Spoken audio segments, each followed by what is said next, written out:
ఈరోజు శ్రీ పంచమి, వసంత పంచమి, పరమ పవిత్రమైనటువంటి ఈ రోజున భక్తి శ్రద్ధలతో ఈ కథను విని ఆ తల్లి అనుగ్రహాన్ని పొందుదాం. పరాశక్తి తొలిగా ధరించినటువంటి 5 రూపాలలో సరస్వతి మాత ఒకరు. ఆ మాత కేవలం చదువులనే కాకుండా సర్వశక్తి సామర్థ్యాలను తన భక్తులకు ప్రసాదిస్తుందని భాగవతంలో మనకు 5వ అధ్యాయంలో చక్కగా వివరిస్తుంది. ఇప్పుడు కథ మొదలు పెడదాం. బ్రహ్మదేవుడంతటి వాడే పరాశక్తిని శారదామాత రూపంలో దర్శించి ఆరాధించి ఆమె కృప వల్ల సృష్టి రచనను సృజనాత్మకంగా ఆరంభించాడు. వాల్మీకి సరస్వతి దేవిని ఉపాసించి శ్రీమద్ రామాయణ రచనను చేశాడని పురాణాలు చెబుతున్నాయి. మరి ఈ రోజున తప్పకుండా ఆ అమ్మవారి మహిమను తెలిపే కథను తెలుసుకొని అమ్మ అనుగ్రహాన్ని పొందుదాం. పూర్వం గౌతమి నది తీరంలో రామాపురం అనే ఒక గ్రామం ఉండేది. రామశర్మ, సుమతి అనే దంపతులు ఉండేవారు. రామశర్మ ఆ ఊరిలో శ్రీ సీతారామచంద్రుల వారి ఆలయంలో అర్చకత్వాన్ని నిర్వహిస్తూ జీవితాన్ని వెలుబుచ్చుతూ ఉండేవాడు. అయితే వీలున్నప్పుడల్లా ఆ ఊరి వారు ఇళ్లలో పురోహితం కూడా చేసుకుంటూ కాలం వెలబుచ్చుతూ ఉండేవాడు. ఆ దంపతులకు జీవితం బాగా గడిచిపోతూ ఉండేది. కానీ వారికి సంతానం లేకపోవడం వారికి బాగా వెలితిగా ఉండేది. అయితే వివాహం జరిగి 6 సంవత్సరాలైనప్పటికీ వారికి సంతానం కలగలేదు. అలా సంతానం కోసమే వారు ఎన్నో వ్రతాలు చేశారు, పూజలు చేశారు, ఎందరో దేవతలను కూడా ప్రార్థించారు దంపతులు. అయితే అలా రోజు గడుస్తూ ఉండగా ఒకనాడు ఆ ఊరికి దూరదేశం నుండి ఒక సాధువు వస్తాడు. ఆ సాధువు ఊరి బయట ఉన్నటువంటి ఒక పెద్ద చెట్టు కింద తన శిక్షకులందరితో కూడా మాకం పెట్టి కూర్చుంటాడు. పగలంతా కూడా పూజలతో భజనలతో కాలం గడుపుతూ సాయంత్రం తన వద్దకు ఎవరైతే వస్తారో వారందరూ కూడా 4 మంచి మాటలు చెబుతూ ఉండేవాడు. ఆ సాధువు అలా ఊరి వారందరూ కూడా తమ ఇళ్లకు రమ్మంటూ ఆయన ఎంతో ప్రాధేయపడినా కూడా అతను మాత్రం వెళ్ళేవాడు కాదు. ఆ సాధువుకు భూత భవిష్యత్ వర్తమాన కాలాలు తెలుసని చెప్పి ఆయనకు ఎన్నో మహిమలు ఉన్నాయని చెప్పి జనాలందరూ కూడా చెప్పుకుంటూ ఉండేవారు. అదంతా వింటున్నటువంటి రామశర్మ ఒకనాడు తన భార్యతో కలిసి ఆ సాధువుని దర్శించుకుంటాడు. అలా ఆ దంపతులు ఇద్దరు కూడా ఆ సాధువుకు నమస్కరించి తమకు సంతానం కలిగేటటువంటి ఉపాయం చెప్పమంటూ ప్రార్థిస్తారు. అప్పుడు ఆ సాధువు కాసేపు కళ్ళు మూసుకొని చేతిలోకి ఒక మామిడి పండును తీసుకొని రామశర్మ భార్య అయినటువంటి సుమతి చేతిలోకి ఇస్తాడు. ఇచ్చి అమ్మ మరునాడు ఏకాదశి ఉదయాన్నే స్నానం చేసి ఈ పండును తినమని చెబుతాడు. తప్పకుండా నీకు చక్కని పుత్రుడు జన్మిస్తాడంటూ ఆశీర్వదిస్తాడు. ఇక అలా రామశర్మ దంపతులు ఇద్దరు కూడా ఆ సాధువుకు నమస్కరించి ఇంటికి వెళ్ళిపోతారు. ఇంటికి చేరుకోగానే బయట రామశర్మ బామ్మర్ది భార్య పిల్లలతో సహా వచ్చి వీరి కోసం వేచి చూస్తూ ఉంటాడు. సంతోషిస్తుంది. వారిని లోపలికి తీసుకువెళ్ళి ఆ సాధువు ఇచ్చినటువంటి ఆ మామిడి పండును గూట్లో జాగ్రత్తగా దాచిపెడుతుంది.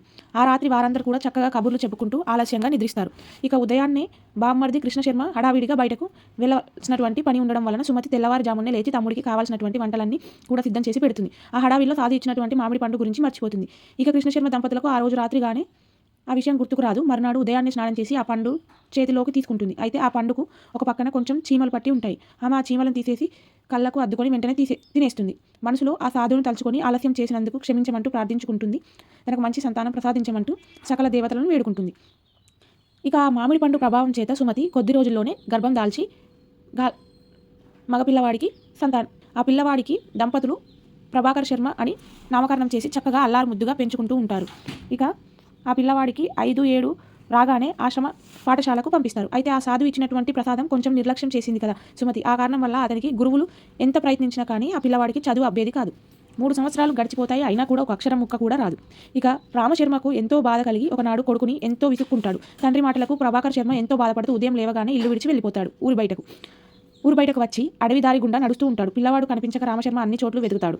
అయినప్పటికీ లాభం లేకపోతుంది. అడవికి వెళ్ళినటువంటి ప్రభాకర్ శర్మ అటు ఇటు తిరిగి రాత్రి సమయానికి ఒక పురాతనమైనటువంటి గృహం వద్దకు చేరుకుంటాడు. అదేదో ఆలయంలాగా అనిపిస్తుందని చీకటి పడడంతో భయం చేత ఆ రాత్రి అక్కడే ఉందాంలే అనుకుంటాడు. గర్భాలయంలోకి వెళ్ళి అక్కడ అంతా కూడా శుభ్రం చేసి ఒక పక్కకు పడుకుంటాడు. ఆ రాత్రి వేళ ప్రభాకర్ శర్మకు ఒక దేవత ప్రత్యక్షమై ఇలా చెప్తుంది. నాయన, నేను సర్వజ్ఞానానికి ఆది దేవతనైనటువంటి సరస్వతి దేవిని. ఎంతో కాలంగా ఎవరికి కూడా పట్టునటువంటి ఈ ఆలయం నీవు చక్కగా శుభ్రం చేశావు. అందులోనూ ఈరోజు వసంత పంచమి, నాకెంతో ప్రీతికరమైనటువంటి రోజు.